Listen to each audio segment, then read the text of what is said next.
let's start. Hello everyone. Salam, Namaste, Adab, and welcome to today's event. Today we have a talk on education in Kashmir, hope in the valley, transforming education in Kashmir. There are three panelists, three IITians who have formed this coaching center called RISE, and they are Imbesat Ahmad, who is IIT graduate from Kharagpur, Mubeen Masudi, who is an IIT graduate from Bombay, and Salman Shahid, again IIT from Kharagpur.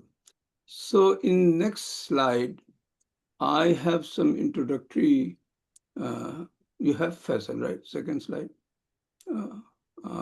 Sorry.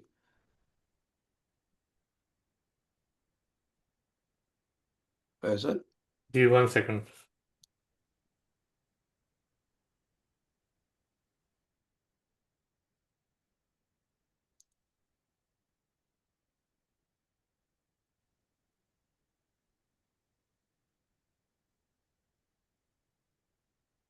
Sorry for the delay. So this is a sort of my introductory slide for introducing this concept. Actually, what happened, I just saw this article in the Hindu, and I was really much pleasantly surprised that Hindu covered it very nicely, and this is a summary form of that I put in a slide form. So how three IITians transform JEE preparation in Kashmir. This article appeared in the Hindu on February 19, 2025. And the very first sentence is two young girls from Kashmir, Sadaf Mushtaq and Simra Mir, shattered barriers by securing 99 plus percentile in JEE Main 2025. Sadaf achieved 99.5 percentile while Simra secured 99.39 percentile, a milestone for Kashmiri girls in competitive exams. This very sentence really tells you a lot. So it didn't happen overnight, as the article says. There has been a slow but steady movement in the valley towards STEM, STEM science section, education and preparation for competitive exams. And the spirit behind this are three IITians.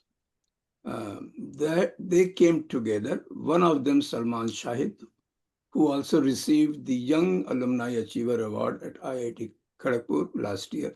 Mr. Shahid met a fellow IIT alumni, Mubeen Masudi, and Imbesat Ahmad, all together formed this center, around 80 students to coach for NITs every year for Kashmir. That is their goal. The founders of RISE, as their coaching center is called RISE, and various such coaching institutes are part of a larger trend in India these days, that rather than going to a traditional, as IITians go to business setup, they are choosing to form engineering institutes and coaching center. And just probably the role model could be that long back, Vinod Kumar Bansal, an IIT BHU graduate, pioneered JEE coaching center in Kota. And as you know, Kota became the center or the hub of all kind of IIT coaching education in Rajasthan, transforming it into a major hub for IIT JEE preparation. So with this brief introduction of all three or the concept, I now invite Mubeen Masudi to initiate this discussion. Mubeen Saab. Thank you, Razi Saab. Thank you for the introduction. Hello, everyone. Good morning, good evening. I'm not sure what all time zones people are joining from. I'm joining from Pahalgam in Kashmir right now. So if there's any background noise, apologies for that in advance. So I'm Mubeen Masudi. I'm one of the co-founders of RISE. I, along with Salman and Imbesat, started Rise way back in 2012. But before I talk about Rise, I want to talk more about why we started Rise, or talk more about the landscape of education in Kashmir, and it's intertwined with my own personal journey. I was born in Kashmir in 90s at the peak of militancy or the armed conflict, and fortunately, my dad had a transferable job. So as soon as I was born, I was transferred out of Kashmir. So I've never really studied in Kashmir. So my education has been from uh, private schools, good schools in Delhi, Chandigarh, Chennai, Kolkata, Mumbai, and bunch of other cities. Like every 3 to 4 years I would change cities. So I got really good education from English medium private schools, like a very privileged upbringing. And once I was in 11 12, because I loved mathematics, I ended up cracking the JE advanced exam. Back then I think it was called IIT JE, and made it to IIT Bombay, which was very normal. A couple of my batchmates also, who were very good at math, they also made to IIT Bombay. The school I was studying in, every year whose 4 or 5 students would make it to IIT Bombay, so nothing would make it to IIT, so nothing extraordinary. But at that age, you make it to IIT typically when you are 17, 18. You're very young, you're very naive, like you don't think about the world or the society at large, you just think about yourself. But once I graduated from IIT Bombay, and in 2011, and I had my job, I started working in Gurgaon just like most of my batchmates. And slightly older, 21, 22, started thinking about people, cousins, friends back home. And one thing that I observed was that my most of my friends and cousins, who were intellectually as capable as I was, and financially as well off as I am, but the kind of opportunities, educational or professional, that they had access to, and the kind of opportunities that I had access to, were not even comparable. Like I was reading the note that Razi Saab was sharing, and one of the startups mentioned there was housing.com. Housing.com, interestingly, is was started by one of my really close friends, and I had the opportunity to work very closely with the founder. So that was just one of the opportunities I had, and my cousins or friends back home did not even have remotely comparable opportunities, and this inequality was very discomforting or disturbing for me. Because often we look at Kashmir, and as Razisa also said, he used the phrase pleasantly surprised, to read about Kashmir in the Hindu, right? Often we read about Kashmir, we read it from, the lens of politics or the lens of conflict, which is important. But we miss out on these details. Like it's not really an economic problem, right? When even at the time of Article 370, the narrative was, development, economic, and then we saw a lot of coverage on how the social indicators are better than a lot of states, other than a few states in South India. It's better than most of the states. But what has happened in Kashmir, because of the conflict, because of the unfortunate reality, is that there's no focus on education. So when I did more research, I realized I was probably the first ever Kashmiri Muslim to graduate from IIT Bombay, which again is very unfortunate, because when I graduated from IIT Bombay, it was already a 50 or 55-year-old institute.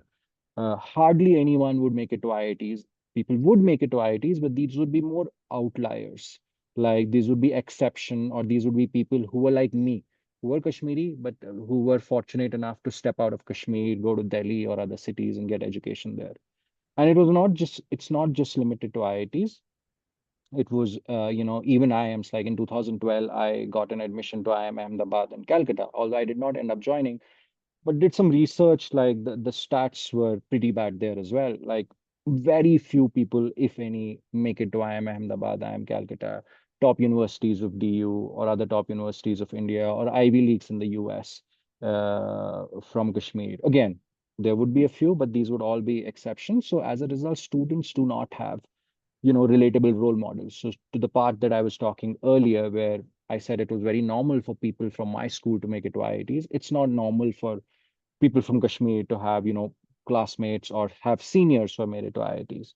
So that's the problem we identified, that the two or three structural things that are missing. One is that students do not have awareness.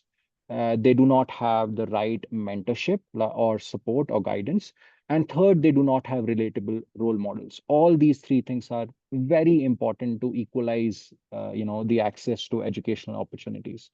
So that is the reason we decided to create Rise. Like our vision or our aim, whenever someone asks it, we just say is to equalize opportunities for high school students. So we do three things, broadly speaking. We try to increase awareness about these examinations, about the education opportunities that are available to high school students, not just in India, across the world. We try to provide mentorship, guidance, even coaching ourselves or through others. Like all three of us between the three of us, I think we have more than 50,000 hours of teaching.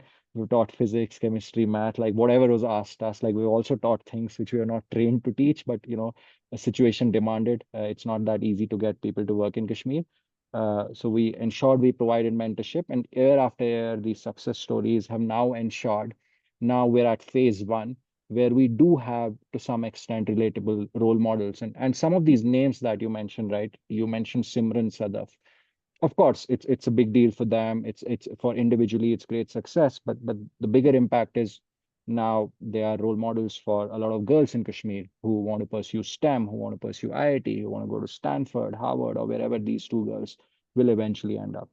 So that is what Rise is, and that is why we created Rise with a very simple vision that our kids in Kashmir deserve to be in top universities if they want to be in top universities.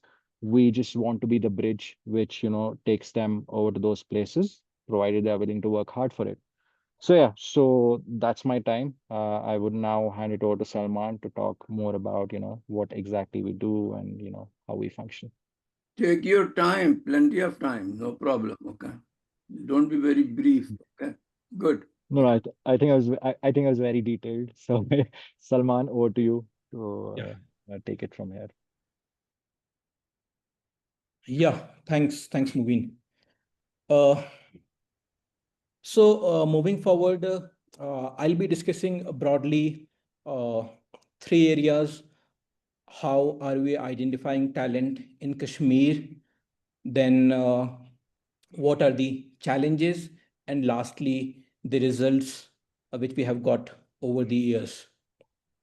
So let me start by discussing how are we identifying the talent in Kashmir. So basically, we have devised a process called as the RISE Talent Search Examination.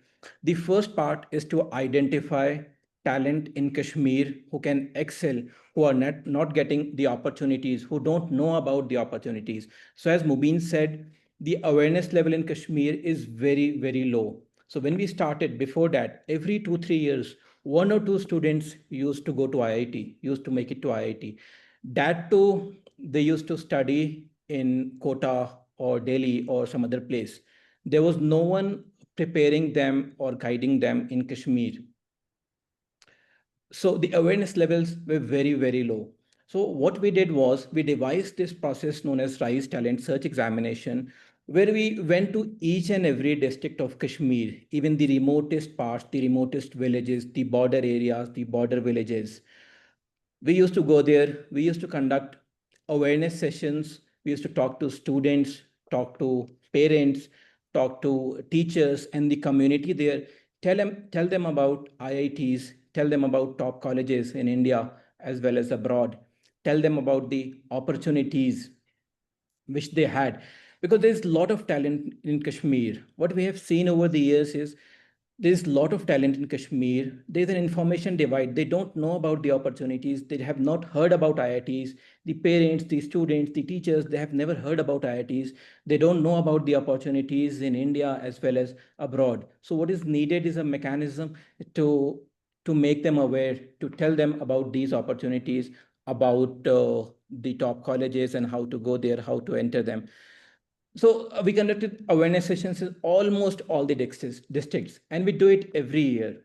We conduct these sessions every year. Along with the awareness session, what we do is we conduct a test as well, so that we can identify those students who have the ability to excel, who have the ability to become a change maker in the future, to become role models in the future, to go to a top institution, whether be it in India or abroad. And we have been pretty successful at that. We have identified a lot of students who have made it to top colleges. I'll give you just one example of a girl uh, in 2018. So basically, we conducted a talent search examination in a district called Shopian, in all the villages of Shopian. We identified, this was in 2016, we identified a girl there named Adiba.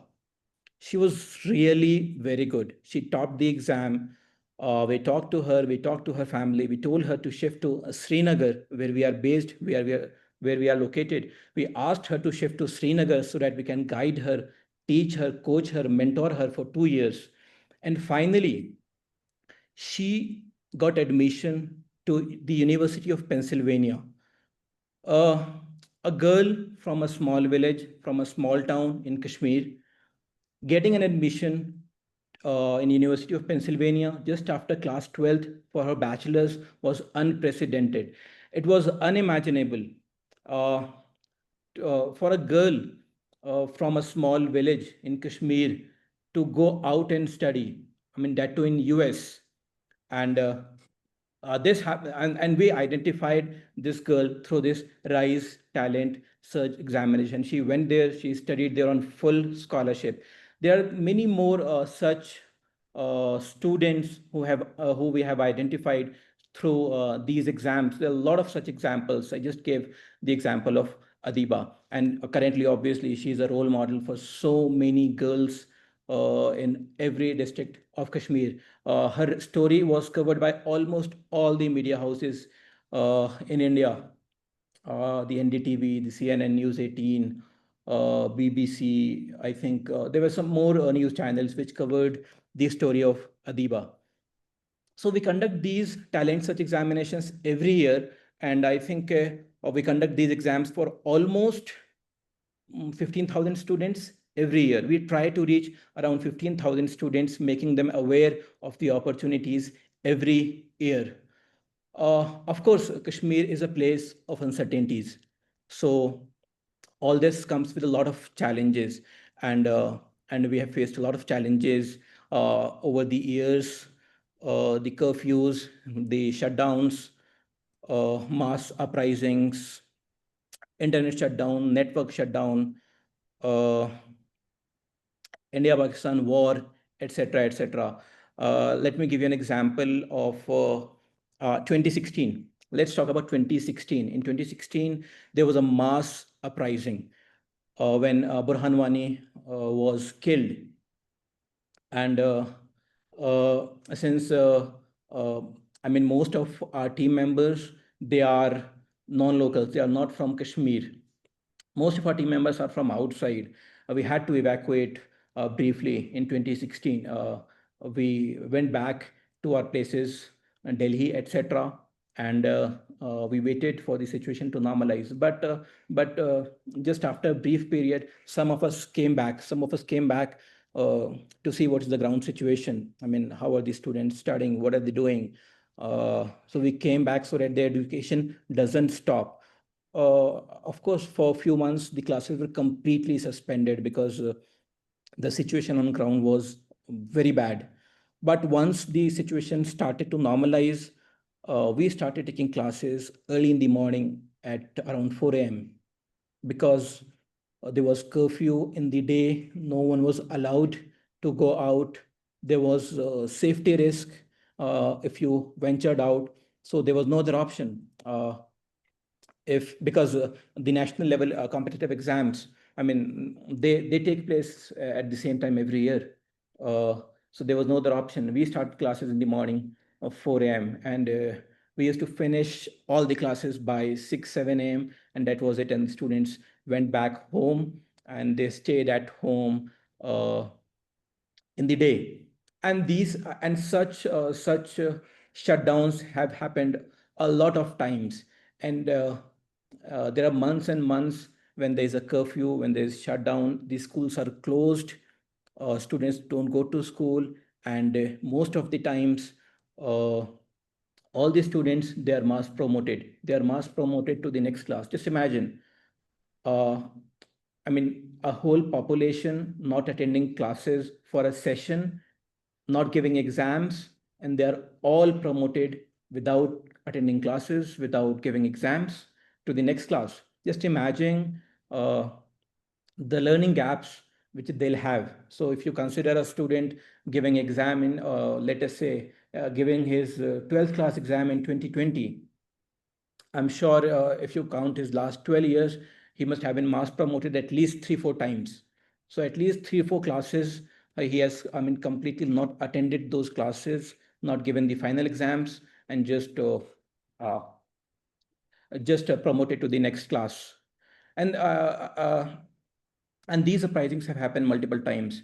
If you talk about 2019, I'm sure all of you must have heard about the article abrogation and what followed. So the article was abrogated on 5th of August. I remember uh, early morning, I think around 3 a.m., me and my team members just rushing to the airport with Mubeen and his father there. The phone lines had been cut. There was no network. Mubeen and his dad, they came to pick us up. We went to each and every faculty's accommodation, picked them up. It was, I think, 3 a.m. or 4 a.m. They dropped us in the car to the airport, and we booked the flight at the airport and came to Delhi. This was August 5, 2019. But I think 2 weeks later, me and Imbesat, we thought we should go back to Kashmir. We should see what's happening because the internet was shut, the phone lines were shut, the mobile network was shut. We were not in touch with anyone. uh, Me and Bisat, we took a flight. I think it was 26th of August. Me and Bisat, we came back to Kashmir just to see what's happening. We told our families were obviously, they were worried. They didn't allow us. They were not allowing us to go back, but we insisted, and we came to Kashmir. Uh, uh, uh, with time, a lot of students, they just came to our institute because there was no other communication possible. They came to our institute. We got in touch with some of these students. We started taking individual classes at our institute. Whenever some student came, we just taught them some or the other topic, gave them some homework to do. We had brought some video lectures which we had recorded ourselves and kept in the pen drive. We gave them the pen drive, told them to look at those lectures at home. And since classes were not possible for a lot of months after August because of uh, this shutdown, mobile shutdown, and the internet shutdown. I think maybe around November, October, November, or something. Since I think around October, the situation began to normalize. The same thing. Again, we started classes early in the morning, 4 a.m. Because the daytime was very risky. There was a safety risk to students as well as to our team members. We started conducting classes early in the morning, 4 a.m., finished everything by 6 or 7, and the students went back home. I remember since there was no internet access, there was no internet. I used to go to Banihal. Banihal is a place in Jammu. So basically, the Kashmir province, it was affected by this curfew, the shutdown, the mobile networks were jammed, the internet was not working. Banihal is a place in the Jammu region, which was normal. I used to go with my team members to Banihal by taking a train. I think it is around 5 6 hours from Srinagar, just to access internet, just to access, uh, just to do some important work on the internet. I also remember taking a flight and going back to Delhi to access internet once.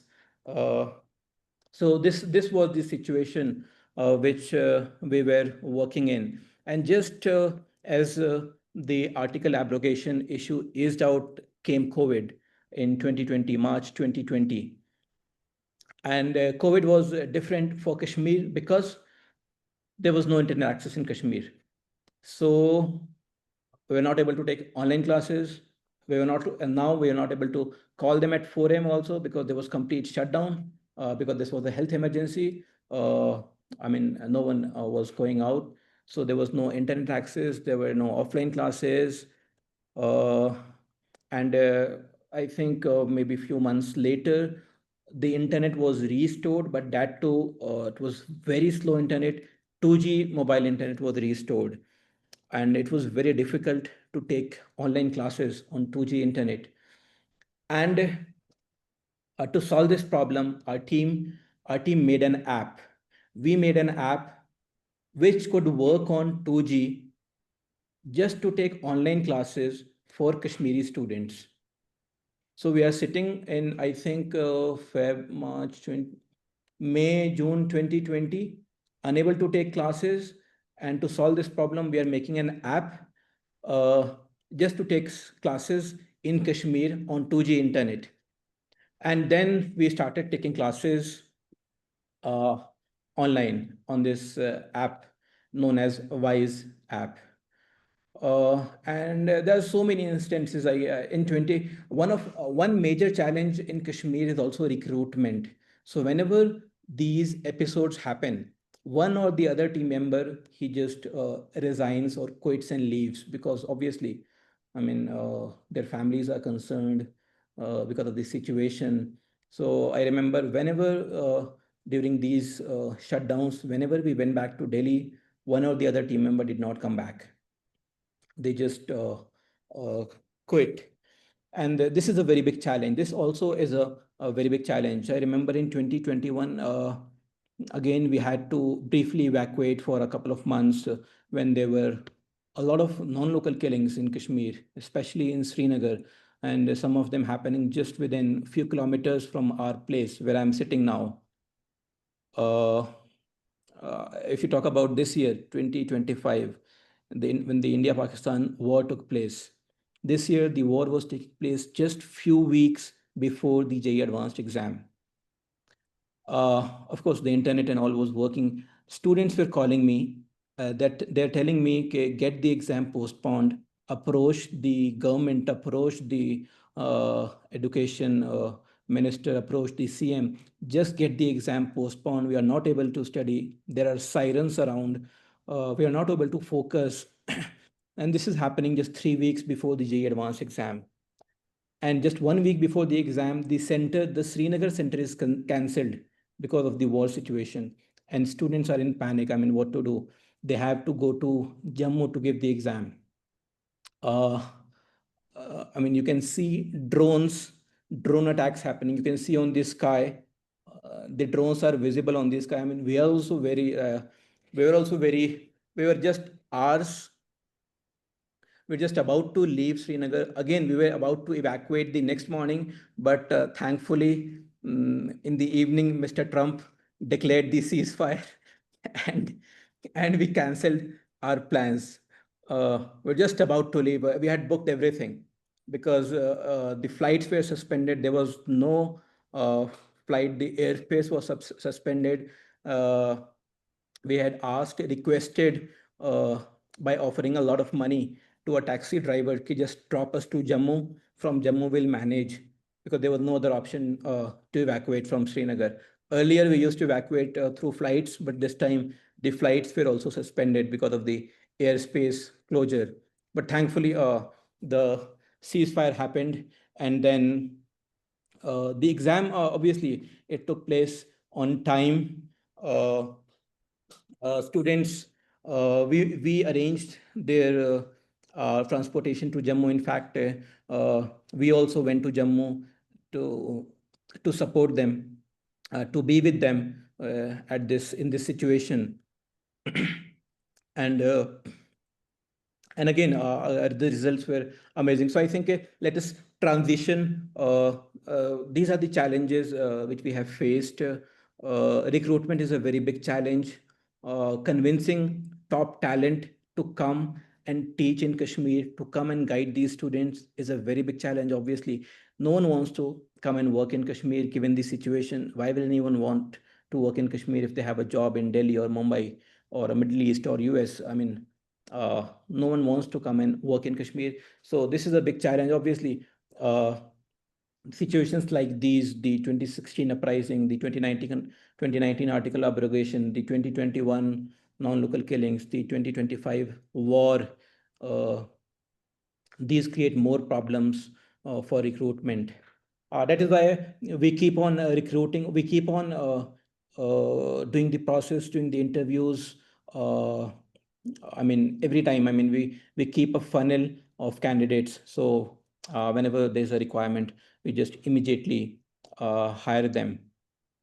Uh, Now I think let's talk about the results which have we have got so far. So as I told you earlier that before we started, every 2 3 years, one or two students used to go to IITs. That too by preparing in a place like Kota or Delhi.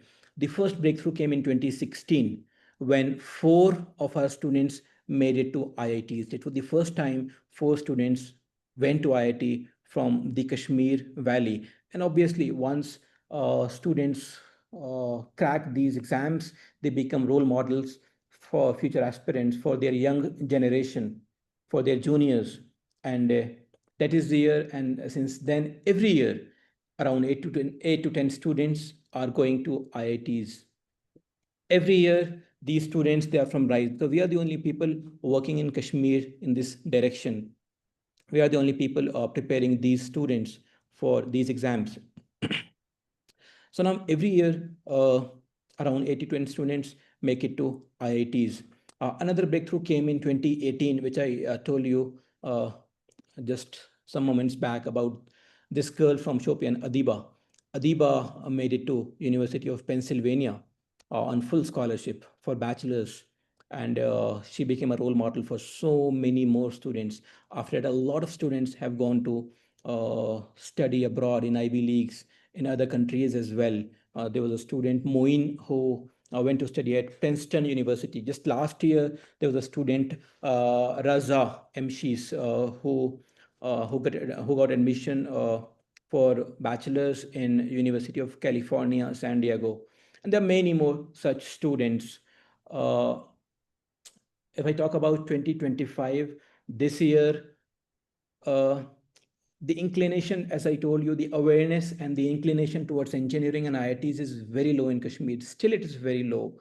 And students, they don't know about these prestigious colleges. They don't want to go out and study. They just want to stay in Kashmir. They just want to study in Kashmir. And if you talk about girls, it's even worse. I mean, girls, they don't want to take up engineering. They don't want to go outside. They just want to stay in Kashmir. And we were trying for a long time to send girl students to IITs, but that was not happening. Finally, this year in 2025, three girls for the first time made it to IITs, and this was unprecedented. Three girls going to IITs, and this was appreciated by a lot of people. It was appreciated by the chief minister. He even tweeted from his official handle about this. They were felicitated by the education minister. These girls, their stories were covered by almost all the media houses in the country. The prestigious media houses like the Hindu, the Indian Express, etc. And these three girls, they went to the top IITs, Sadaf, Janice, and Maliha. Sadaf went to IIT Delhi. Janice went to IIT Kharagpur. And Maliha, she went to IIT Bombay. There are many more such stories. I can go on and on and on. There's this guy named Toib Ashik. Uh, Toib Ashik, he got an all India rank of 152. It was unimaginable to get a three-digit all India rank from Kashmir, and he got an all India rank of 152. I'll tell you frankly, honestly, we also didn't expect that he'll get such a good rank. He was a very talented student. He was a very talented student. He was studying very hard. He was working very hard, but we didn't expect such a good rank. So, and he was obviously the Jammu and Kashmir topper. So again, this was also unprecedented. Then there are stories uh, of students from remote areas. Let me talk about one guy, Faizan Shakil. So Faizan Shakil is a student who has gone to IIT Bombay this year in 2025. And Faizan Shakil is from a border district of Kupwara. In Kupwara, he is from a place known as Karna. So there's a place called Tangdar it's almost at the LOC. It's exactly at the LOC. And in this India-Pakistan war this year, 2025, it was the most affected. There was shelling, heavy shelling in this region known as Tangdar.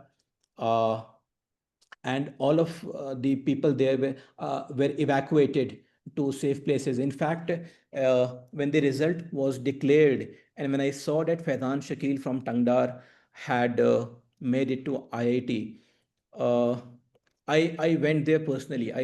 I along my team members, I personally went to Kupwara, and then from Kupwara onwards to Karna in Tangdar. I went to his home to congratulate him for such an amazing feat, to congratulate his family. Uh, and he was obviously, because he's the first one from his tehsil to to crack IIT. Obviously, I mean, it was safe then because the war was over and the ceasefire was declared. So it was safe then to go. But I found a lot of new things there. I mean, Srinagar is very, very different from the rest of the India. But if you talk about Tangdar, it's even different than Srinagar. I mean, there are bunkers in each and every home. So they took me around the house. They showed me the bunker. They showed me what the bunker is used for, etc., etc. So these are all these stories, and and I mean, our aim is to create more and more such stories. We have just started. I think there's a lot which needs to be done. uh, Kashmir needs a lot of change makers. It needs a lot of role models, and we have a long way to go. But yes, we'll do it. We'll keep on creating such role models. To add to that, just want to add that recognizing our work, me and Imbesat, we are from IIT Kharagpur, and recently IIT Kharagpur awarded both of us because of our work in Kashmir of transforming the education sector here, uh, because of the unprecedented results we have given, because of the unique thing which we are doing. And of course, since IIT Kharagpur is our uh, we graduated from IIT Kharagpur. We have sent a lot of students to IIT Kharagpur as well, and that is why they recognized us with the Young Alumni Achiever Award. Uh, so I think I that's it from my side. I've taken a lot of time. I'll hand it over to Imbisat. Yes, Salman, thank more you. than happy to give you my time as well. You can talk as long as you want. Thanks. I think yeah, I think for now I'm done. Maybe question answers will, Yeah, later on, once yeah, Imbesat yeah, finishes, then we yeah. will. Once Imprasad finish, Yeah. we'll have the Q&A. Well, thank you, Mubeen, Salman, and a special thanks to Razi Saab. And hello, everyone. Thanks a lot for taking our time on especially on a weekend, which I assume, especially in the west part of the world, it's pretty people are pretty serious about doing a lot of fun activities. But yeah, listening to stories from India, from Kashmir, that's a different experience. I must believe that. So just picking from where Salman and Mubeen have been speaking, and I believe Salman majorly covered like a lot of just. Uh, I'm sure I can say that, since we all are engineers slash scientists, we are not great storytellers. Like this journey at Rise actually deserves maybe a great storyteller to actually do justice with the kind of experience that we have encountered, because we ourselves are not able to actually share it in the way it needs to be heard and to be said. uh, because like for example, uh, if I say, so I belong to Bihar. It's a different part of India, and there, if you are a teacher, it is pretty linear job in terms that you know what to teach, you know what subject you're going to teach, and then you enter in your classroom, and the students are already waiting for the topic to be taught, and you go on, you carry on with your lecture and you deliver the lecture and that's it. The life goes on. But when we started our work in Kashmir, the first thing to make people realize, and that was one of the biggest challenge, that why on earth shall we study something as tedious as mathematics, physics, chemistry to this level?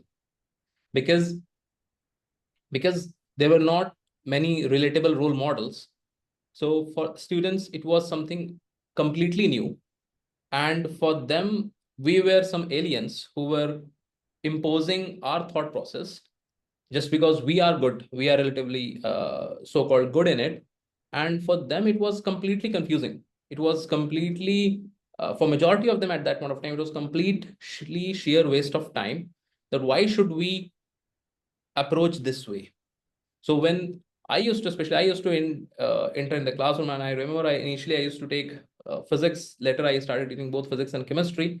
And the reason I just wanted to teach chemistry because that was, a better experience, especially with the students, because physics, and if you're talking about JEE advanced physics, it is difficult. I can't change the syllabus.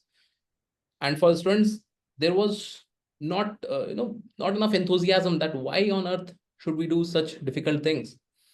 So for them, to make them realize that why they need to put in this effort and what on the other part of the world beyond the mountains, what is waiting for them, that was the first tedious task. So I have taught in various parts of the country, from Bihar, Mumbai, Madhya Pradesh, Delhi, Gurgaon. So when I reached Kashmir, the lecture which I use normally, from the point from where I used to start teaching, that part used to come after 7 to 8 lectures. Because what happened when I taught in the first classroom, there were 30 students, and the next day there were 2 students. And in my mind, I was one of the best teacher among young age ones of physics. And I still believe I was correct. I have proven myself. I have competed with the best of the so-called great YouTubers in physics across country. But still, on day 2, there were 2 students. Why? Because to them, I taught in a most alien manner. It was completely irrelevant. It was completely out of scope. And it was completely in a different paradigm altogether. So before getting into the normal lecture mode, I had to understand the people. I have to understand the aspiration of the students. And then that was a very difficult journey, in which not only the students, even their parents were involved, because we were giving them tasks that, okay, after going home, you have to sit for a straight 6 hours, or at least even with this continuity 6 hours, and then you come back to us. Then only you will be able to handle our second lecture. We used to tell them that you have to do 50 questions a day. In their experience, they were doing 50 questions in the last whole academic year.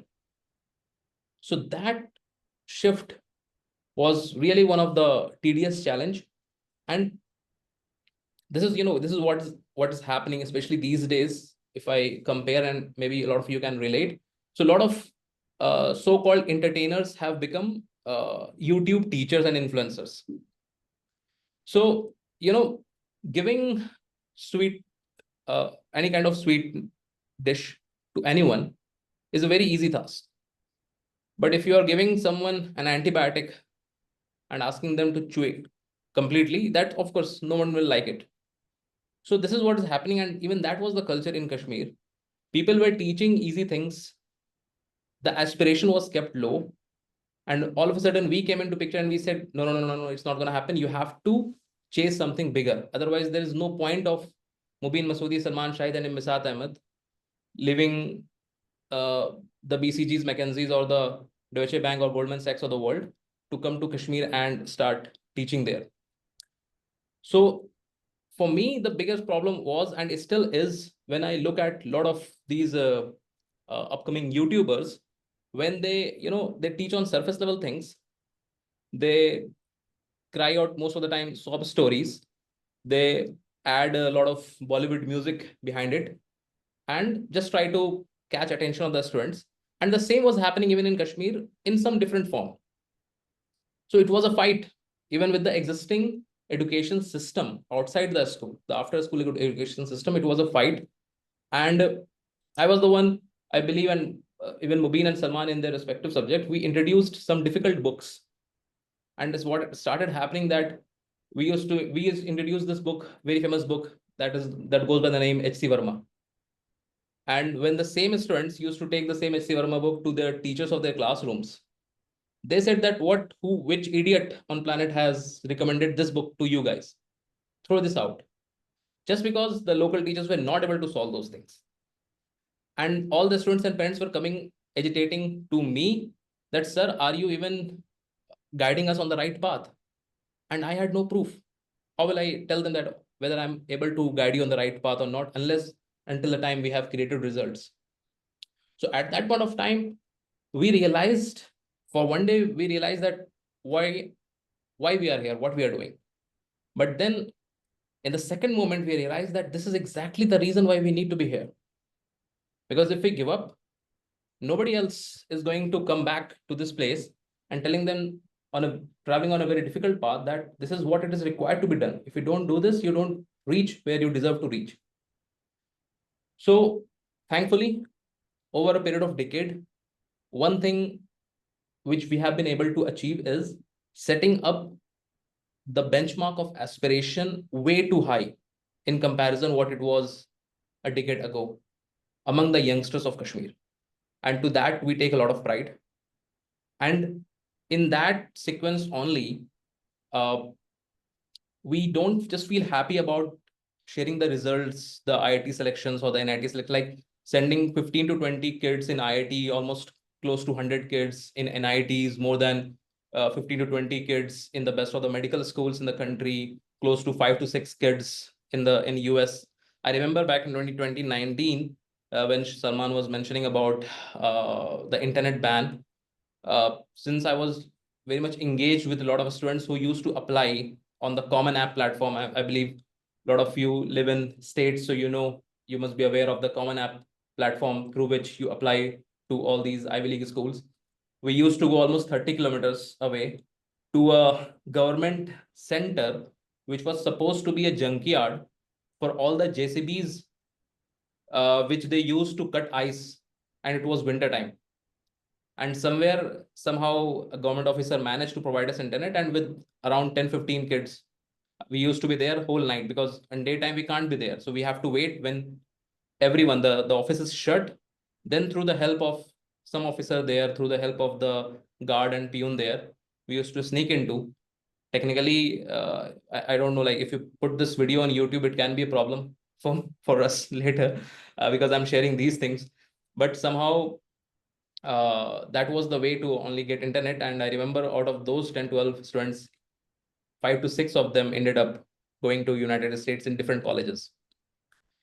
So, and apart from these results, we can see a lot of entrepreneurs coming from the cohort that we trained. And these entrepreneurs are spread across the globe. We can see a lot of people taking up interest in joining civil services. We can see a lot of people taking up interests in becoming journalists, from media persons to even fashion designers.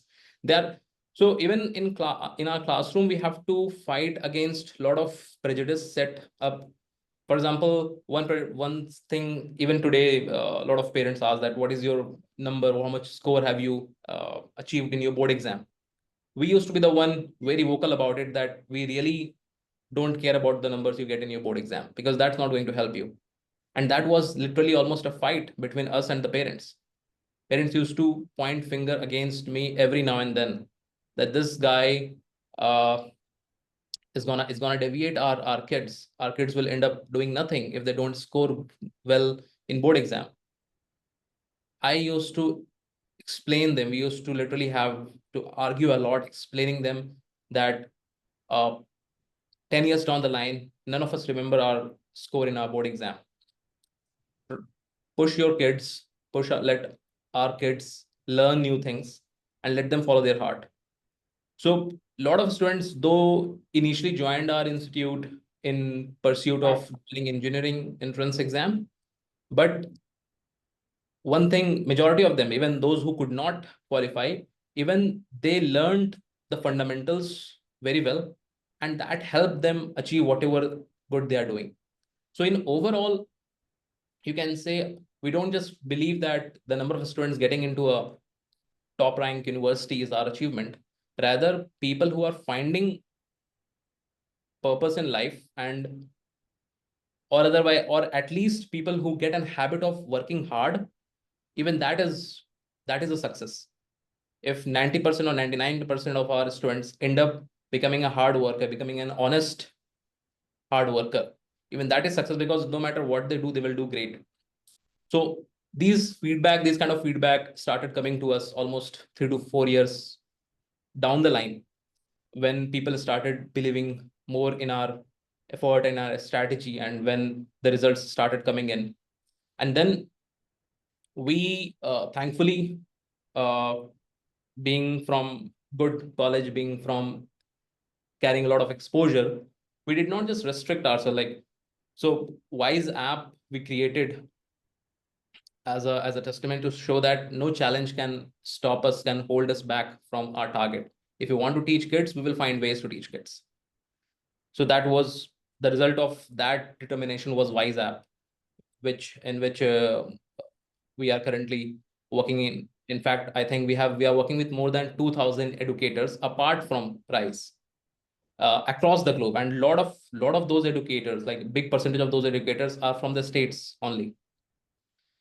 In parallel to that, uh, in I remember one day one student asked me that, sir, why don't you stay with us at our home? Because what happened, when we take down the notes from the whiteboard and we try to revise at home, sometimes we get stuck. In fact, most of the times we get stuck. In classroom, we believe that, okay, whatever you are teaching, we are able to understand. But when we go back home and we try to digest that, assimilate that, process that, we feel stuck.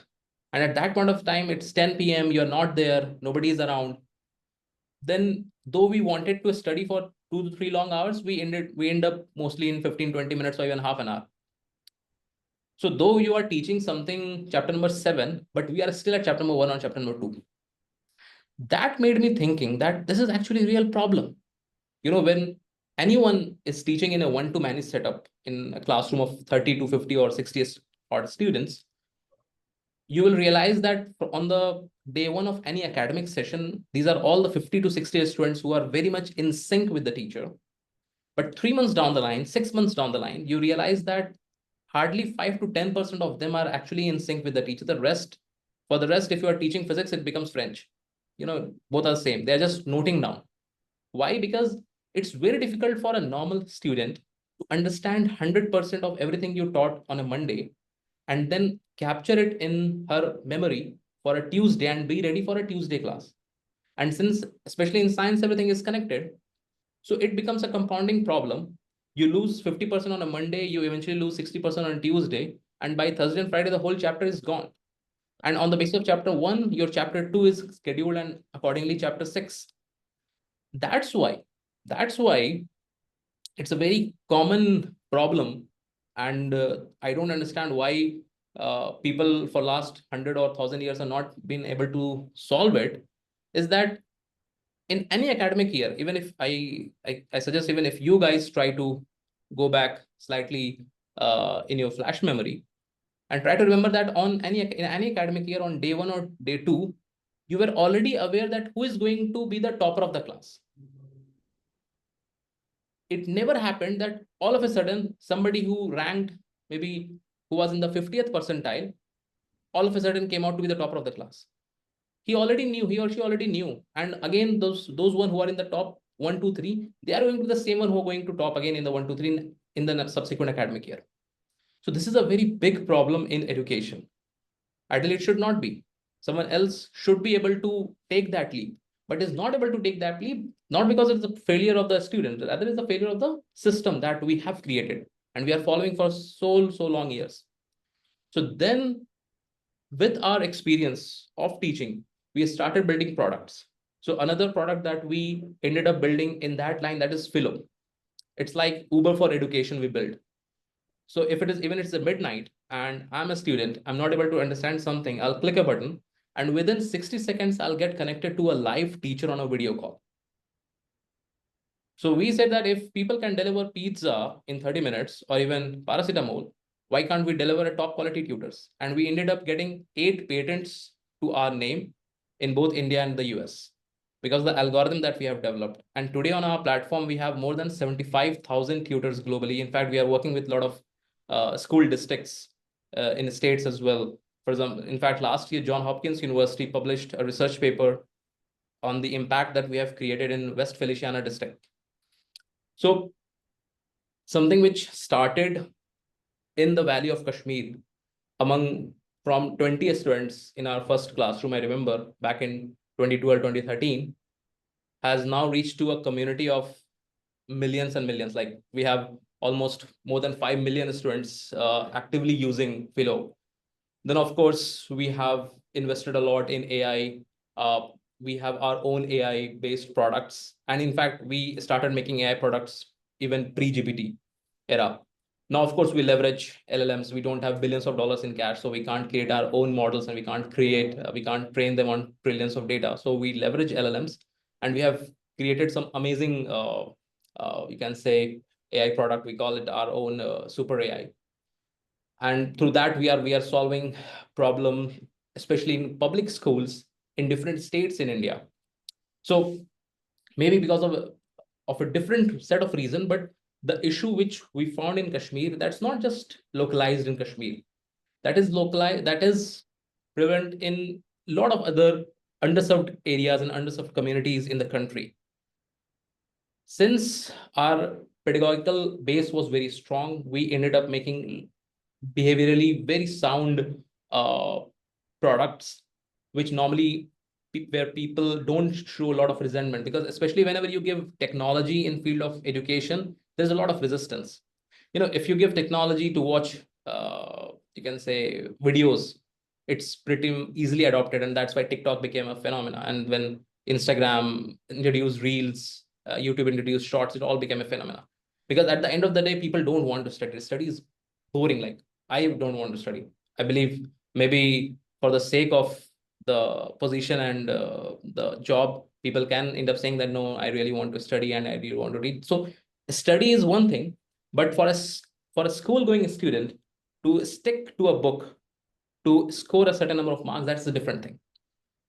So like I like studying physics, I still study physics, but I remember like when I was pushed to a particular book that you have to study this so that you can score something, that was a pretty tedious task. Even in our college days, I remember I used to study, like most of us used to study just 1 or 2 days ago our exam, and the rest of the time we were doing something more creative, maybe something where our hearts were there. So creating a technology product that can help millions of students at scale is a very, very challenging task. Unless you're not 100% sure about the behavior of the students, it's very difficult. Like people have burned billions of dollars. Reliance company created a product. They put in $200 million, hardly got any acceptance. A lot of other big players, some of the products from US, they were transported to India in this expectation that those products which have worked in US will work in India. They didn't work. They just uh, flat out they went down. So since we spent a lot of time teaching in classroom in like one of the most difficult zones, traveling to different places, we used to interact with the students even in different NGOs, in different schools, and especially like underserved schools, trying to understand what are the challenges there. And we spend a lot of time arguing with a lot of parents, a lot of principals, and then of course over time co-working with them, brainstorming with them. So that helped us a lot in building mass scale technology products which we have now built. And we have like world institutions like World Bank these days, they are publishing report on the kind of impact that we are able to create in different parts of the country. And this is definitely one thing which we want to scale. Like NCERT is a body, I believe majority of us know, that is the brain of the public education ecosystem. They have signed an MOU just 2 days ago. They wanted to sign this on the eve of Independence Day. Uh, so that is something which we are able to scale up in almost a decade from being just 3 fresh college grads. This all boils down to the fact that we literally spent 20 hours a day working around with the students when we started this institute Rise. And definitely like now since we have solved like K-12 level of problem, which is from grade 1 to grade 12, we have multiple plans. We wanted to explore how now get into the employability section of the society and like employability problem of the society, where can we end up maybe building a mostly tech front institution which can provide a degree to a lot of the undergrads, so that they can get job, they can do a lot of freelancing, and that too just sitting from their home. They don't have to go out there, because a lot of folks in Kashmir, they don't want to leave out of Kashmir. So maybe if we can, we are thinking around, can we create some kind of courses or maybe an institution dedicated just for people who have already graduated from their high school, and if required we can even provide a degree. So those thoughts around those lines are being discussed among three of us, and of course our board of advisors and whosoever is the right person, because as you are all aware that tomorrow the job market is going to be tremendously different from what is today. So this is our responsibility as an educator, that we keep our students aware about it. So again, that is in one line of direction that we believe we can think around.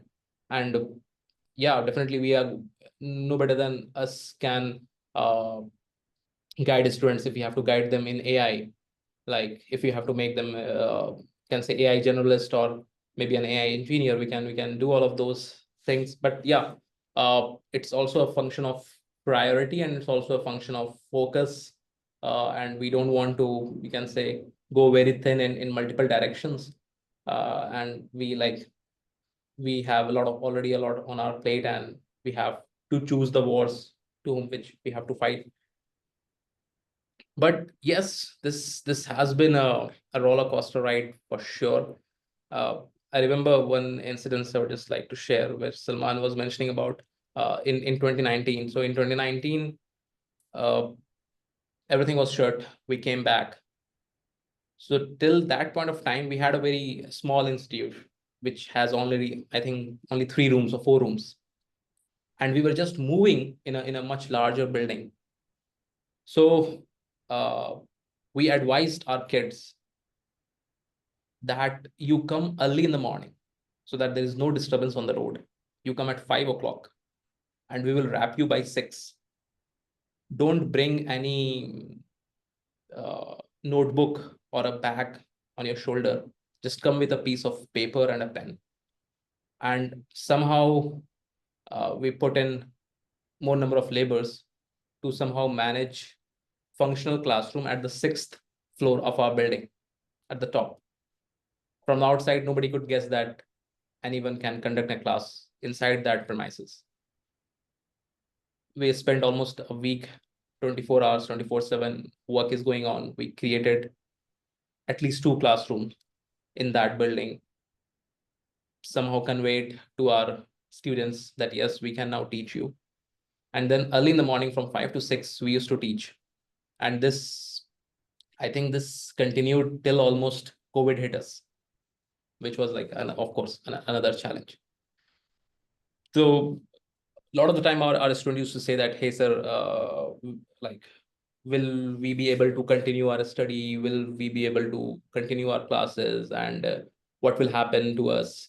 Will we be able to even take our exams or get into our colleges? We have put so much of effort. So I used to quote them the famous dialogue from Iron Man, that we are engineers, we can build and solve anything, don't worry about it. And throughout we have been in that same mode, and that's why we get all the fun in doing this. So it's, for us, it's not just a startup or a company. It's like what life purpose is, to provide the best of opportunity that we believe we have been fortunate enough to get it. And just because somebody is not able to get the opportunity at the right time doesn't mean that that person should end up attaining a life that ideally that person doesn't deserve.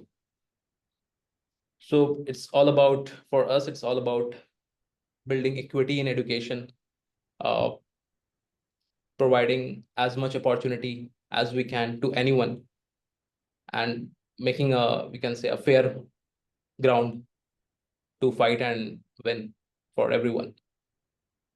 I believe I've taken a lot of time. Thank you. Thank you. Thank you so much. Wonderful. Very inspiring and very challenging, really, task. But you guys are awesome. Wonderful story, and wish you all the best. And I believe there are some who will give you wonderful suggestions, raise some questions. So before that, we just announce our upcoming Saturday session and then enter into question answers. Our coming Saturday is Ambassador Ishrat Aziz talk. He is going to talk on his latest book, The Quran and Modernity. He is all for modernity and all for rationality. He is here in the audience. Probably he will raise some questions here for this session also. And as he has put to, in nutshell, the Quran's basic message upholds liberty, justice, equality, human dignity for all, and no compulsion in religion. So just wait for coming Saturday, and Ishrat Bhai will, of course, engage all these three people for today's session.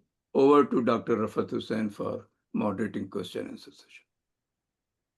Thank you, Dr. Raziuddin. So the session is now open for question and answer, and there are two options, and most of you already know that. One is to raise your digital hand or show your interest or comment in the chat box, and I will monitor both of them. And the question and answer will be asked in the order they are received. So let's begin with the chat. And there is a person using the name iPhone, and he wants to ask a question. Please identify yourself and then go ahead.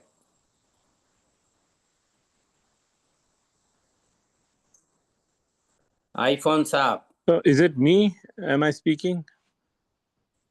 I am from iPhone. I'm sorry. My name is Arshad and I'm from Boston. So I don't have a specific question, but I wanted to share things with the pioneers of Rise and Wise. My own experiences as a physics and engineering teacher in Kashmir in the early 90s. I know this session itself may not be sufficient to share those thoughts and my own experiences with them.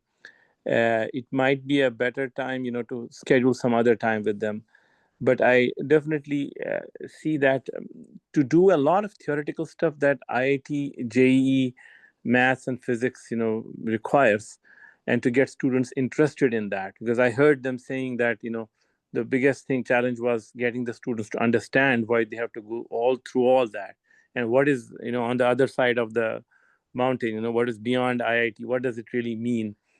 To teach a seventh grader or eighth grader, why he should start investing his life, time into this hard exercise of doing IIT JEE. Isn't it a better idea to kind of excite them into thinking of becoming engineers first? At a STEM level, at a school level, there's a lot. The good thing with physics is while the theoretical physics, while the problem solving, etc., might appear dry and hard in that sense, but when you appeal to the child's his mind, his imaginative mind, because physics is a physical science, chemistry is also a kind of physical science, and mathematics ties it all together in models and equations and things. So why not take that approach? I mean, have they tried that, and has there been some success there? Who else has tried it in Kashmir? Basically to get students interested in engineering. And once they get interested in engineering, yes, then you can tell them, hey, you want to go to the best engineering school in India and excel there. and then become the best engineers beyond that. I mean, definitely IIT, even some NITs are good. And then why to be an engineer? Kind of, push on this creed of engineering. Essentially, a Kashmiri is a craftsman to begin with. A craftsman is a kind of engineer. So you start from there and kind of bring them towards this goal of going through this grueling exam. And even in physics, in the hardest of the problems, hardest of the numericals you want to solve for the students, unless you have a good understanding of the what you call this, in sort of your imagination can imagine it can be captured in your imagination. Only after that it makes sense to go through that math and enjoy it, basically. Just some thoughts here, but definitely appreciate all the hard work these people are doing and the pioneering work they have done. I unfortunately had to leave and not continue my teaching. That's probably my biggest regret in life. I did it for 3 years. I taught high school, and I was a lecturer at NIT. I taught for 6 years there. It was all successful. I wish I could have continued being a teacher, but I had other goals. Maybe someday I will be a teacher again. That's all I had to say. Thank you, Arshad Saab. Any comment from? Thank you for your suggestion. Yeah, thank you. Thank you for the suggestions. That's the only thing I can say. Okay, so let's move on. Dr. Nazir Ahmad, please.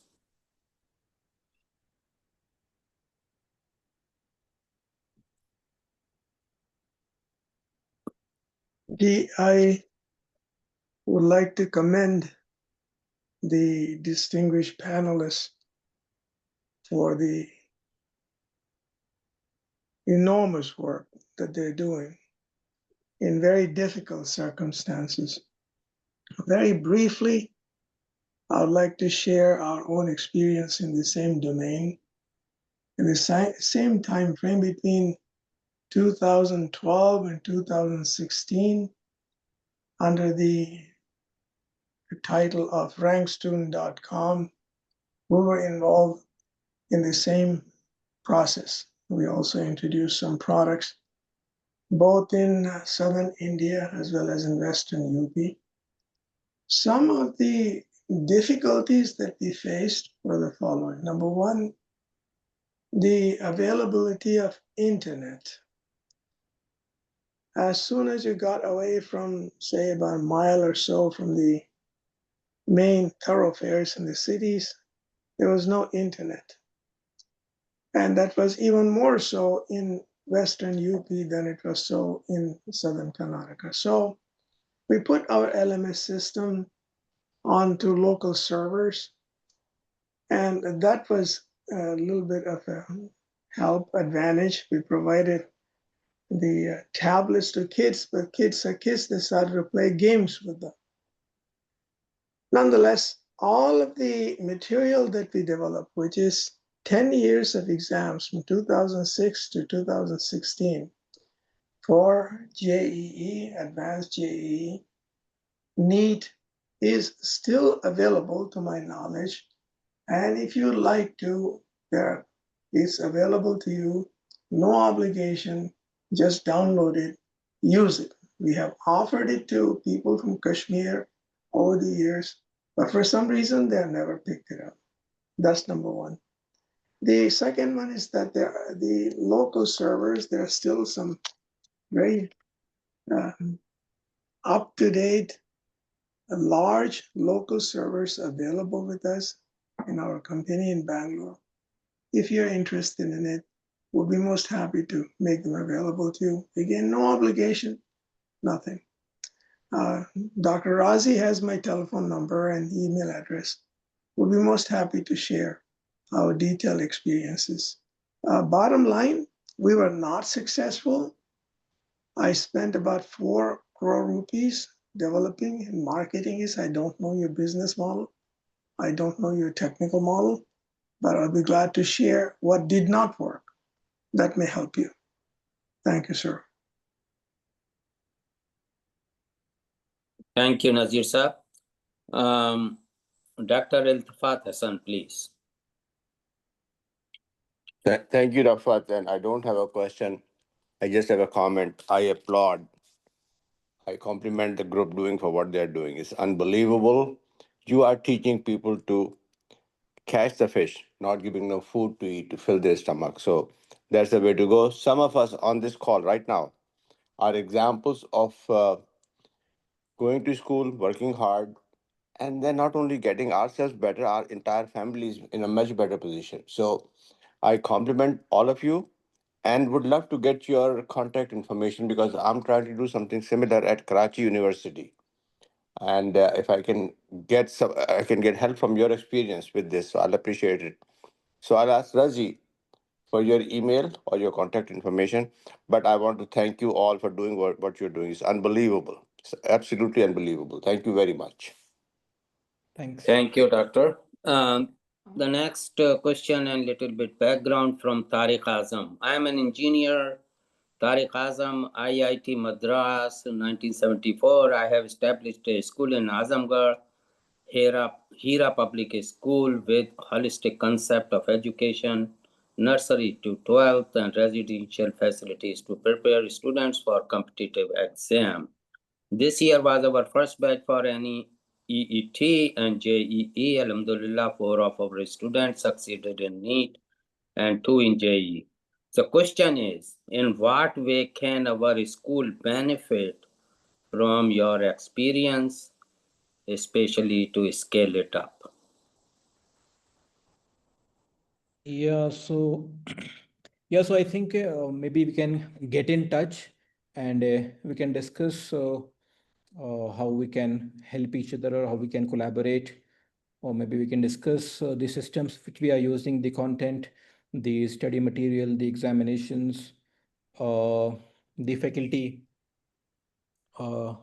Yeah, I think we'll have to sit and discuss what kind of collaboration is needed and I mean, what is his idea? Okay, I'll provide mutual emails. Yeah. Tariq, Thanks. I will give it to you. Okay, Tariq. Thank you. And Hassan Saab. Okay, can you hear me? Yes, Hassan Saab. All right. So, yeah, of course, I'm sorry I missed the first part of the presentation, but I have been aware of this initiative, Rise, and very impressed also. And that reinforces what I've heard today. Now, there are lots of such initiatives going on, some very successful, some not successful, or not so successful. But the two that readily come to my mind are Rahmani 30 and Abdul Qadir Saab's Shaheen group in Bida. You obviously have the heft of intellect, more intellectual capital than is available in most of these initiatives, particularly targeted to the community. So I'm just wondering, how can we connect these islands of excellence to be able to share best practices, developments, so that what you are doing can also benefit others? And as Tariq Azam Sahab rightly said, his is also a small initiative. He's just started and been very successful at it. So I think we have to find it's about replicating, scaling, and replicating, and so we have to find some ways to transfer these best practices. And I would like your inputs on that. Thank you very much. I think Imbesat will answer this question. Imbesat himself, he has studied from Rahmani. So when he was preparing, he is Rahmani alum. So Imbesat, what are your thoughts? Normally bringing too much intellect in one room is a very difficult task. Saying it with experience, because moving big planets together is a not so easy task, because with intellect comes a lot of pride and ego as well, and the calendar becomes very very difficult to match. But anyway, the point here, the point we have felt this, this thought of how we can collaborate. For example, there is an institution which goes by the name of MIS in Hyderabad. They are again doing a very interesting job. They run a lot of schools. Shaheen, of course, you mentioned Rahmani 30. I've been an alumnus of Rahmani 30 from the second batch, and been in continuous touch with Rahmani 30. You know, maybe like just thinking out loud, maybe one even digital interaction or a digital symposium of all the like-minded educators in the country can be conducted, just to start with. Let's say maybe a day after a day on in any calendar, it can be a holiday or whatever, need not be a Sunday or what, where people start just at least putting down that these are the best 3 things we are doing in our organization, without making it more confusing, or because every organization, especially big organizations, they have their own structure, they have their own model, and it is very difficult to replicate model because a lot of context building is required, different purposes there, different thought processes there, and but some commonalities are also there. For example, in these institutions which you just named, the ultimate goal is to send as many kids as they can in best of the institutions. But different kids come from different background. Like RISE handle kids with completely different background, different context, different socioeconomic standard. MI 30 handles another set of students. Shaheen handles different. But yes, let's say we can organize just like this. We can organize one symposium for all the educators globally. It can be India, globally, whatsoever, and we have to make it very precise as well, because when people start talking in flow, like it will be endless. A lot of information will come in and it will be very difficult to digest. So you can just, it can be called out that everyone has to come with just one slide with 2 best practices or 1 best practice, for example, that this is what we did and this worked for us. We are 100% sure about it, and it worked. It has been working with us, let's say, for last 5 years. So then, from everyone knows, gives this one point, it becomes easy for other. And then if someone wants to apply, then can get into a room 1-to-1 and take it further. So to take this initiative forward, just on a very small scale to begin with, if you can just network with Rahmani, where you have been yourself, and Abdul Qadir Saab in Bidar, and Tariq Azam Saab, and have an initial brainstorming meeting, and then maybe you can then get more people joining the network. So if just the 4 of you can arrange a meeting between yourselves and develop further on this idea, because I'm also very concerned that as they scale, and I'm specifically talking about the scaling of Rahmani and the scaling of Abdul Qadir Saab, I'm not sure whether the risks that go with the scaling and the complexities that go with scaling and replication in multi-site locations, that is sufficiently appreciated and understood, and that may eventually dilute the effectiveness of what they're doing, because managing small scale in one location is one thing, and managing large scale in multi-site operations involves a very different set of complexities. So I think I would seriously suggest, being a well-wisher of all these, that if you can come together and share some thoughts and ideas, it might eventually lead to greater benefit, and the whole will to be greater than the sum of its parts. That's what I wanted to say. Thank you very much. Thank you. Ambassador Ishrat Aziza. Ishrat Bhai. I was sending a message saying that I have to take leave, but anyway, thank you for giving me the chance. I really have no question, but I must say, listening to the presentation was such a breath of fresh air. full of optimism, gave me hope and optimism based on solid uh, work and results.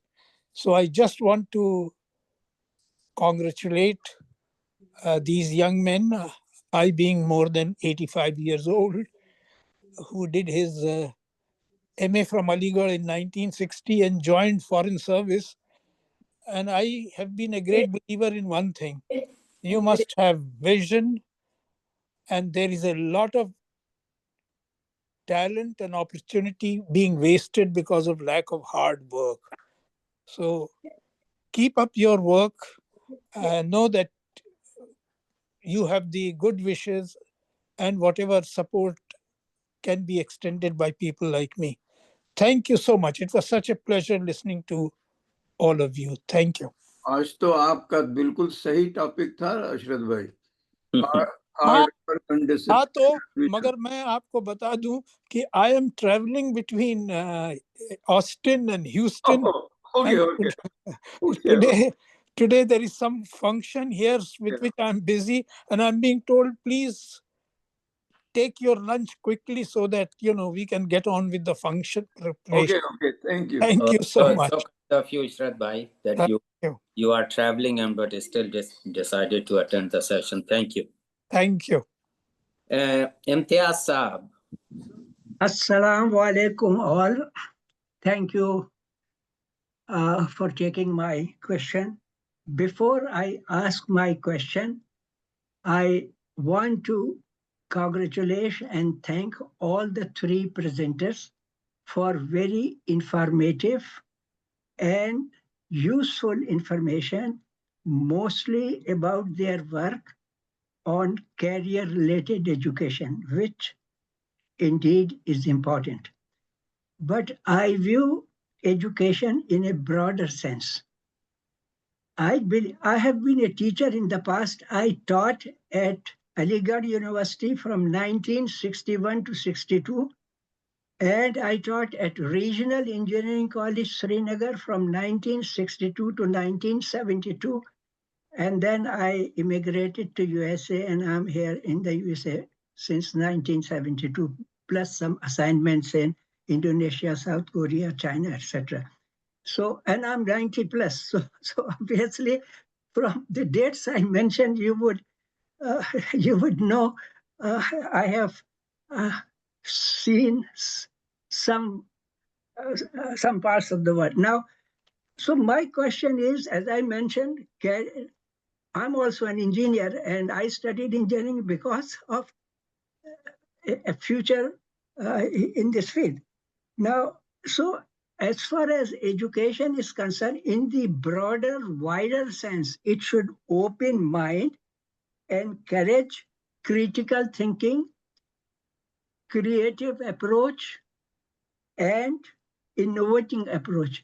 So how much of it comes into your curricular planning and the way you implement it? As I mentioned, if you enlarge the scope and purpose of education, in that case, the individual will not only be able to make a decent living, but would also justify Allah's creation as a human being. Because the purpose is bigger than it, because risk is in Allah's, it comes from Allah, so that is good. But at the same time, to justify asking angels to prostrate before Adam, there should be a bigger purpose. Any thoughts? Salman, you want to take this? I think you can answer it better. Sir, I'll be extremely, first of all, like it feels so good to talk to someone or get to meet someone who has traveled the entire diameter of the planet. Very rarely we get a chance to meet someone. So thank you so much for joining us, for listening to us, and thanks a lot for your kind words. I understand your broader educational point of view, which you're trying to talk about. and which you are mentioning. Very frankly telling, sir, we ourselves are students of education. We haven't reached not even 10% of where we want to.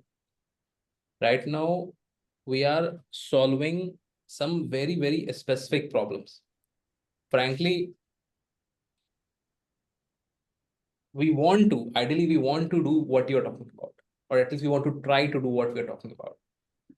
But right now, we are so constrained that we have to put down our focus into a laser mode, not like a bright sunlight, and pinpoint those areas of concern and solve them and move on. The economic situation, the academic situation, the curriculum situation, and you can say the overall ecosystem in the regions where we are working do not allow us to go actually to the level of the scope of what the form of education should be. Yes, definitely we wish to, for example, if we get ample time or resource, we have been discussing about starting a school of our own, like end-to-end school, where nobody is worried about cracking any particular exam or getting a particular job or achieving a particular degree or technical skill. No, it's a school where we get a completely naive mind, allow that naive mind to explore as much it wants to explore, and look for the purpose that they actually want, they feel the comfort in, they feel the peace in, and the life they want to live in. I'll be truly honest with you. Like, I want to do n number of things even today, which I'm not able to do because of my, you can say, prior commitments towards our existing company. I feel that, sometimes I really feel that I'm not able to put my heart totally into it because I feel there's another burning problem which I believe I can solve in a much better manner, and I'm not able to. But can I switch or can I actually do that? I don't think so, because somewhere I'm constrained, and that's how the nature of work that we have been doing around, jiggling around for almost a decade. But yes, one day we really hope to achieve that level which you are talking about. So yeah, looking for that day. Thank you. I just want to add one point. So basically, when we started with the aim of sending students to the top colleges, and which was a burning problem, and which we thought could be solved in the short term. The problem of solving education is a very big problem, and I think it will take decades. So we have started uh, by solving the short term problem, which we can solve immediately, and then obviously we plan, as Imbesat said, we plan to do a lot of things. Frankly, we don't have time as of now, but hopefully we'll do it in the future. Thank you. Thank you so much. Tariq Azam Saab, please go ahead, although your question is being Okay, thank you. answered, and please be brief. Yeah, I'll be very brief, inshallah. Thank you very much. Assalamu alaikum, everyone, especially Raziuddin Bhai and Hassan Saab. Gentlemen, first thing, where are you based actually? Where do you operate from? From Srinagar. Oh, from Srinagar. Okay. Yes. Exactly what you have said, just you are started from the upper end of the education problem. I started from the bottom. I started from the nursery school and built it up to the 12th, and then went into the competitive exams. And I think besides whether they are able to compete for NEET, JEE, or any other competitive exam, the most important part is imparting the discipline, the personal discipline in this among the students, character building, and showing them some kind of a vision in life worth striving for. and habit of hard work, putting up daily 12 to 15 hours into learning. So I think we should not forget, but that this whole education is a very very vast field, and nobody can cover everything. What you guys are doing is fantastic. You're doing from the upper end, and focus on that. My advice would be, because that's where you have already earned your expertise, and let us benefit from your experience and bring that expertise into this schooling system where we can produce people of character, hard work, knowledge, integrity, or whatever, all desirable qualities. Thank And you. that's it. I don't know. Thank you, Tariq Saab, for your wisdom. Thank you so much for your suggestion. And because it is late over there, and two of our speakers have already left, so my sincere apology. Yeah. And so that concludes the question and answer session. I once again wanted to thank the all three speakers, Ambassador Ahmad, Mubeen Masudi, and Salman Shahid. I know two of them. So thank you again, Mubeen Saab, to stay a little bit longer. And Salman Saab, Salman. yeah, My name is sorry, Salman. Salman Saab. And so that concludes the question and answer session once again. And now I hand over to Dr. Raziuddin. This subject is very close to his heart, and I'm pretty sure that he will have some questions. Though I do have some questions, but I just give it to Dr. Raziuddin, please. Rafat, please go ahead. No, go ahead. Oh, okay. So, Dr. Abdul Jabbar Saab. Oh, yeah, I missed that. Jabbar Bhai, please go ahead. Okay. Please ask. I thank you very much. I think I don't have. I know it's late. I have just very specific. I echo the sentiments expressed by previous comments. So you guys are fantastic in terms of your selfless efforts. In a very tough situation. I'm from Tamil Nadu.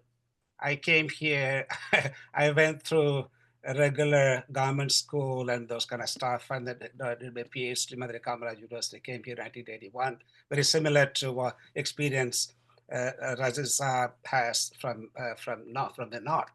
So I have been kind of interested in kind of education, higher education, for many years since I came to this country.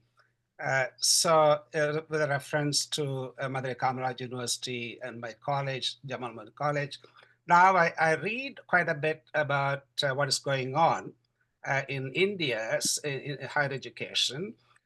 Recently, there is a UGC scheme in terms of kind of putting the international university into campuses in Indian universities.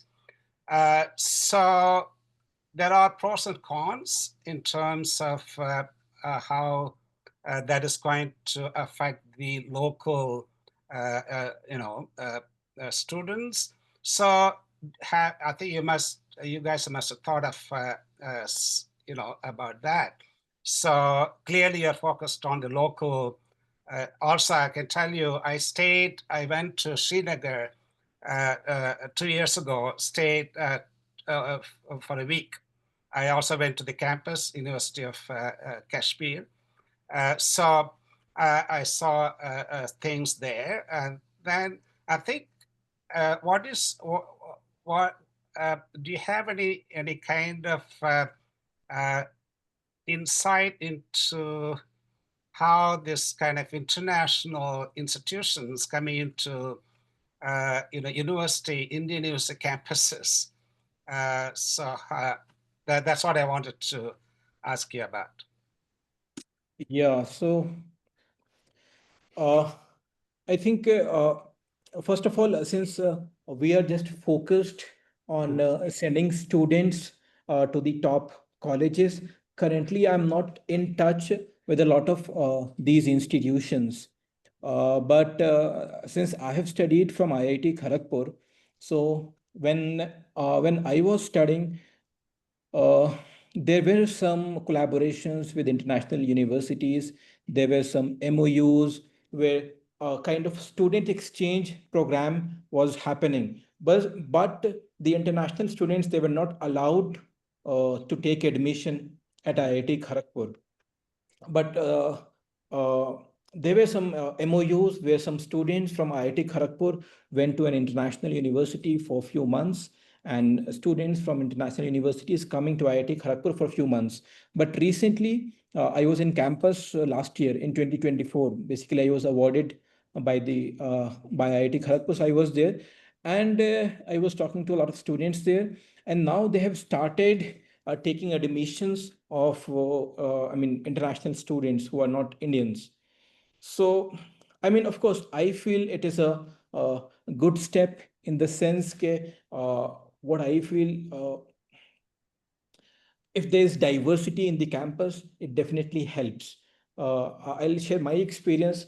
I did an internship when I was in IIT Kharagpur. I did an internship in Saudi Arabia. There's a university in Saudi Arabia, King Abdullah University of Science and Technology. So that was my first exposure to people from different nationalities. So the research group which I was working in, they had around 20 people from 10 different nationalities, and I really benefited from the exposure, talking and working with so many different kind of people. And I personally, I learned a lot. My advisor, he was from Japan. He was a Japanese guy, and I learned a lot from that ecosystem. So that is my, I mean, only experience with a diverse community. So I feel, in general, I'll say I think it is a good step, and it should definitely benefit Indian institutions. So, giving you the exposure, because we have established an exchange program with the Jamal Muir College. Your student came here for 6 months, Okay. for January to June. I Okay. think it went back to Jamal. I think they also started a Jamal Vaccine Research Center there. I think that's going to Okay. change. It's kind of very nice to have that kind of connection. All So I right. think exposure is very important. Thank you. Right. Wonderful. Thanks. So, Salman Saab, let me Yes. ask the last question, and then maybe it could be bigger question or broader question. Apparently, I mean, it was really a wonderful, very engaging session. People took a lot of interest, especially because it is coming from Kashmir on education. That was the attraction primarily. And then, as the Assassin Sahab said, that this talent pool is rare to see. These three IITian transforming a scenario in a remote area rather than focusing on their career, lucrative careers elsewhere. But the success of this is because you are serving to underprivileged, uh, because there was no hope there. There was nothing really was anticipated. And so then you built up a scenario, and they were successful because the upper middle class kids, they find their own way and they are usually successful. Most of the success stories are from upper middle class or normal families.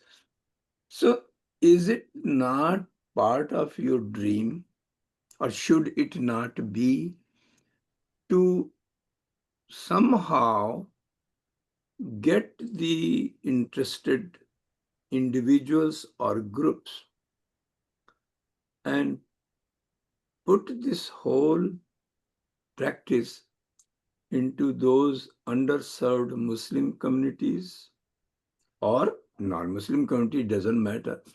Because after all, the big chunk of population is there from where nobody is coming up.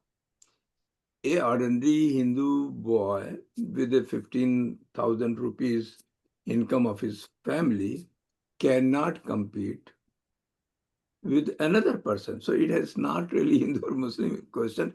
It is the poverty and remoteness. And you guys have the vision and resolve also under extreme, really disadvantaged condition. You still didn't give up, right? You didn't give it up. You still pursued it and showed the result even to girls also, which is usually Muslim girls you don't see in advanced scenario. But you do see in the good families. I mean, successful families have girls even very advanced. So, is it not possible or no interest? Obviously, you are from Delhi. The other persons too are left, from Patna. That means you are aware of UP situation, you are aware of Bihar situation, you are aware of general condition of our community. Right. And even if they have money, they don't have this dream or the guidance or motivation to uplift themselves. I mean, they will have money, but not necessarily they dream about the careers. So, can we have some kind of Ryasa was actually pushing you to that side.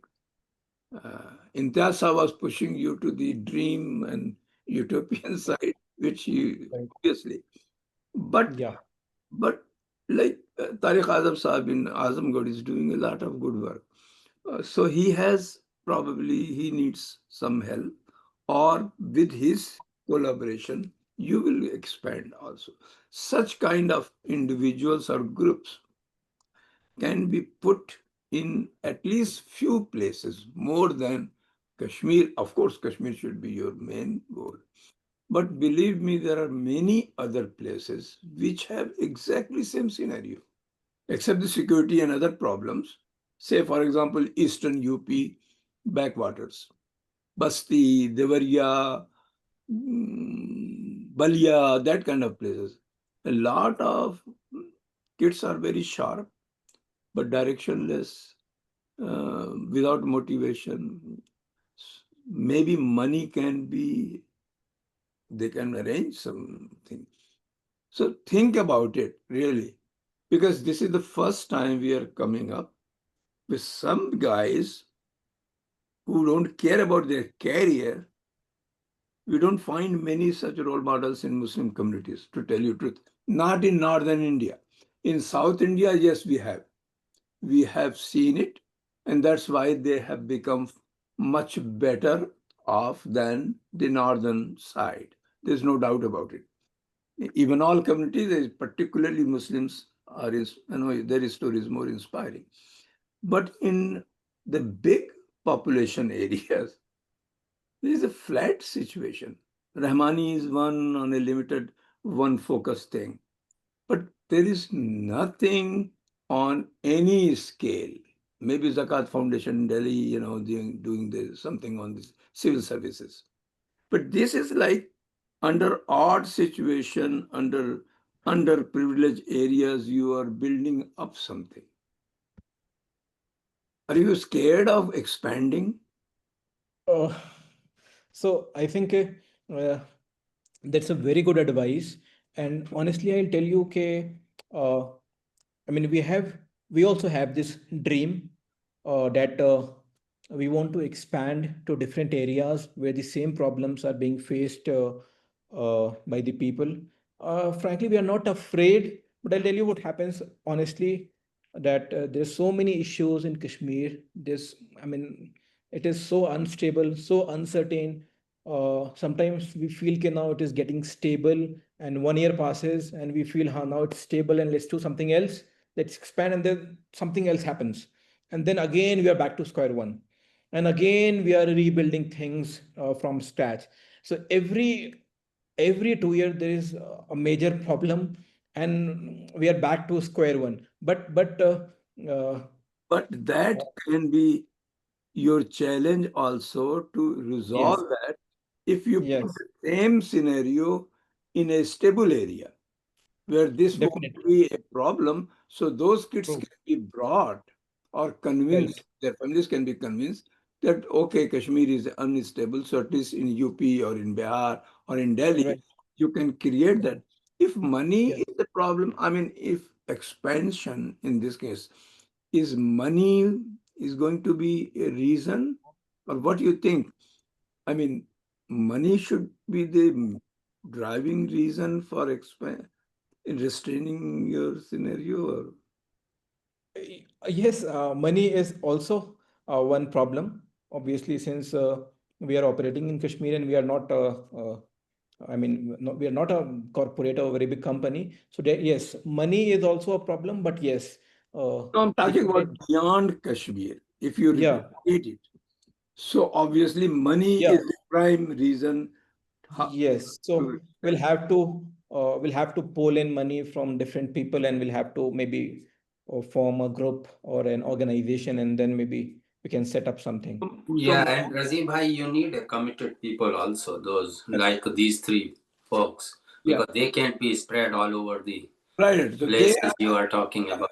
so what I'm saying is, if they get resources, so obviously they have the connections to expand like-minded more together.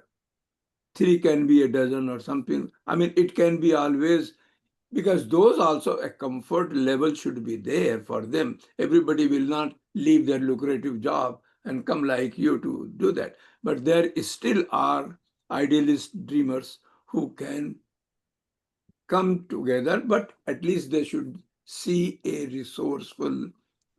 Is it possible that, like you gave a talk today, based on this input or feedback that we have given or a indication? Nazir Saab is also sitting here, who is always dreaming about all these things, and he has tried and successfully did or unsuccessfully. If you can just talk to your guys and maybe put a plan and give a talk, and that talk should also focus one part, the mechanism, and then the financial side. Sure. If it is properly put together, I'm sure there will be people who are looking for such talent pool, dedicated talent pool, who would like to help our underserved areas where nobody is really touching them. That's the whole idea. Definitely. So let me talk to my Yeah, talk team, to your please, and and talk to yes, anybody else who is part of your core and not sure. only confined to that, because we would like to see such thing Thank you so much. happening to communities in underserved communities in UP, Bihar, because these are the major areas: Assam, Bihar, Right. UP, Right. even Bengal. So please take this from our side, that maybe we Thanks. from, Thanks for the suggestion. Definitely. and I'll give you Tariq Azam